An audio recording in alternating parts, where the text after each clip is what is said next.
South Wayanad division ചെതലത്ത് റേഞ്ചിൽ Pulpally forest സ്റ്റേഷനിൽ ഏറ്റവും കൂടുതൽ മനുഷ്യ വന്യജീവി സംഘർഷം രൂക്ഷമായിട്ടുള്ള നെയ്ക്കുപ്പ ഭാഗത്ത് ക്രാഷ് ഗാർഡ് റോപ്പ് ഫെൻസ് എന്ന പദ്ധതി പാസ്സായിരുന്നു.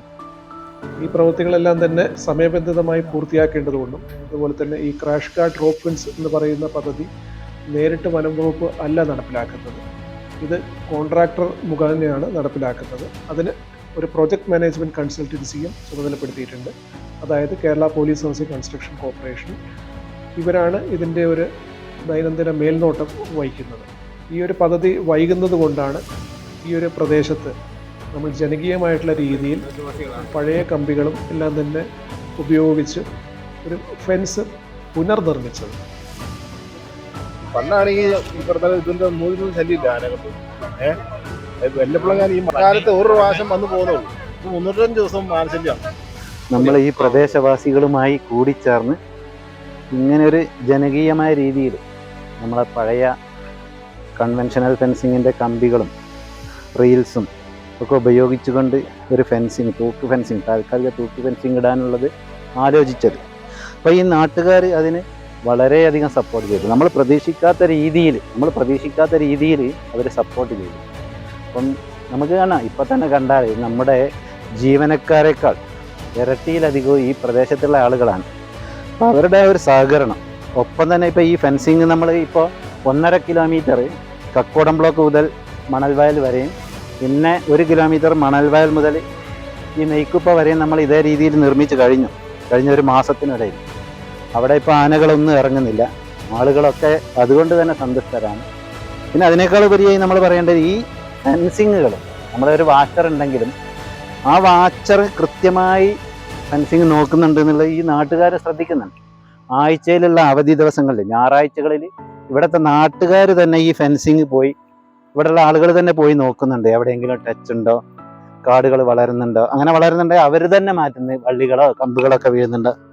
അപ്പോൾ ഇത്തരത്തിൽ നമ്മുടെ മേഖലകളിൽ, വനമേഖലകളിൽ ജനങ്ങളും ഒത്തിട്ട് ജനങ്ങളുടെ സഹകരണത്തോടെ ചെയ്യുകയാണെങ്കിൽ ഇതൊരു നല്ല മാതൃകയാണെന്ന് എനിക്ക് ബോധ്യപ്പെട്ടു.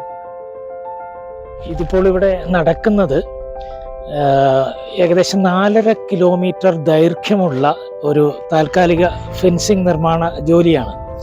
ഈ 4.5 കിലോമീറ്റർ എന്ന് പറയുന്നത് ശക്തമായിട്ടുള്ള 2 കന്മതിലുകൾക്കിടയിലുള്ള ഭാഗമാണ്. ഏറ്റവും രൂക്ഷമായ വന്യമൃഗശല്യം, പ്രത്യേകിച്ചും കാട്ടാനയുടെ ശല്യം അഭിമുഖീകരിക്കുന്ന ഒരു സ്ഥലമാണിത്. അങ്ങനെ ഇരിക്കുകയാണ് നമുക്കിപ്പോൾ താൽക്കാലികമായിട്ടെങ്കിലും പ്രശ്നങ്ങളെ ഒന്ന് പരിഹരിക്കണമല്ലോ. അതിനു വേണ്ടിയിട്ട് നമ്മുടെ ബഹുമാനപ്പെട്ട range officer Rajeev Kumar sir തന്നെ ഇനിഷ്യേറ്റ് ചെയ്ത, അദ്ദേഹം തന്നെ നിർദ്ദേശിച്ച്, അദ്ദേഹം തന്നെ നേതൃത്വം കൊടുത്ത്, അദ്ദേഹം തന്നെ ഫീൽഡിലിറങ്ങി ജോലി ചെയ്ത്, അതോടൊപ്പം പരിസരവാസികൾ, പ്രദേശവാസികളും വനം വകുപ്പ് ജീവനക്കാരും എല്ലാവരും കൂടെ ചേർന്ന് ഏറെക്കുറെ ഫലവത്തായിട്ടുള്ള ഒരു ജനകീയമായ അതേസമയം ഔദ്യോഗികമായിട്ടുള്ള ഒരു വേലി നിർമ്മാണമാണ് ഇപ്പോൾ ഇവിടെ നടന്നുകൊണ്ടിരിക്കുന്നത്. ഇതേ മാതൃകകൾ മറ്റിടങ്ങളിലും അനുവർത്തിക്കണമെന്ന് തന്നെയാണ് എനിക്ക് പറയാനുള്ളത്. കാരണം നമ്മൾ കൂട്ടായി പരിശ്രമിച്ചെങ്കിൽ മാത്രമേ ഏതെങ്കിലും ഒരു പ്രശ്നത്തിന് പരിഹാരം ഉണ്ടാകൂ. ആന ഇപ്പോൾ ഇവിടെ നമുക്ക് സുഖമായിട്ട് കണ്ണുറങ്ങാം. മറ്റുള്ളവർ ഇതുപോലെ ചെയ്യുവാണെങ്കിൽ ഇപ്പം ഇനി ഇതുവരെ ആന തള്ളി പറിച്ചിട്ടില്ല. ഇത് വളരെ ചിലവ് കുറഞ്ഞ രീതിയിലാണ്. മറ്റുള്ള എല്ലാം വളരെ കൂടിയ പൈസയ്ക്ക് ചെയ്യുമ്പോൾ ഇത് വളരെ ചിലവ് കുറഞ്ഞ് ജനകീയമായിട്ടാണ് ചെയ്യുന്നത്. അതുകൊണ്ട് തന്നെ ഇപ്പം ജനങ്ങൾക്ക് ഒരു ദിവസം മനസ്സമാനത്തോടെ കിടന്നുറങ്ങാൻ കഴിയുന്നു എന്നുള്ളതാണ് ഇപ്പം നമുക്ക് ഏറ്റവും വലിയ സന്തോഷം. ഏറ്റവും കൂടുതൽ വന്യമൃഗശല്യം രൂക്ഷമായ ഒരു സമയം എന്ന് പറയുന്നത് ഈ ജൂൺ, ജൂലൈ, ഓഗസ്റ്റ് മാസങ്ങളിലാണ്. അപ്പോൾ ഈ സമയത്ത് നിലവിലുള്ള ഒരു ഫെൻസിങ്ങും പ്രായോഗികമല്ലാത്തൊരവസ്ഥയിൽ ഫോറസ്റ്റ് ഉദ്യോഗസ്ഥരുടെ അതായത് റേഞ്ച് ഓഫീസറുടെ നേതൃത്വത്തിലാണ് ഇങ്ങനൊരു തൂക്ക് ഫെൻസിങ് എന്നുള്ളൊരു ഐഡിയ നമ്മളിലേക്ക് എത്തുകയും BSSന്റെ നേതൃത്വത്തിൽ നടപ്പിൽ വരുത്തുന്നതിന് ഞങ്ങൾ മുന്നിട്ടിറങ്ങുകയും ചെയ്തു. നമ്മൾ താൽക്കാലികമായിട്ട് നേരത്തെ ഉണ്ടായിരുന്ന ഒരു ഫെൻസിങ്ങിൽ ജനകീയ പങ്കാളിത്തത്തോടു കൂടിയിട്ട് നമ്മളതിന് ചെറിയ തൂക്കുകൾ, ഫെൻസിങ് തൂക്ക് ഹാങ്ങിങ് ചെയ്തിട്ടാണ് ഇപ്പം ആനയെ പ്രതിരോധിക്കാൻ വേണ്ടി നാട്ടുകാരുടെയും അതുപോലെ BSSന്റെയും ഡിപ്പാർട്ട്മെൻറ്റ് സഹകരണത്തോടെയാണ് ഇപ്പം നടത്തുന്നത്. ഇതിൽ നിന്ന് മനസ്സിലാക്കുന്നത് പങ്കാളിത്തത്തോടു കൂടി ഉള്ള പദ്ധതികൾ ഒരു പരിധിവരെ നമുക്ക് മനുഷ്യ വന്യജീവി സംഘർഷം ലഘൂകരിക്കുന്നതിന് ഉതകും എന്ന് തന്നെയാണ്.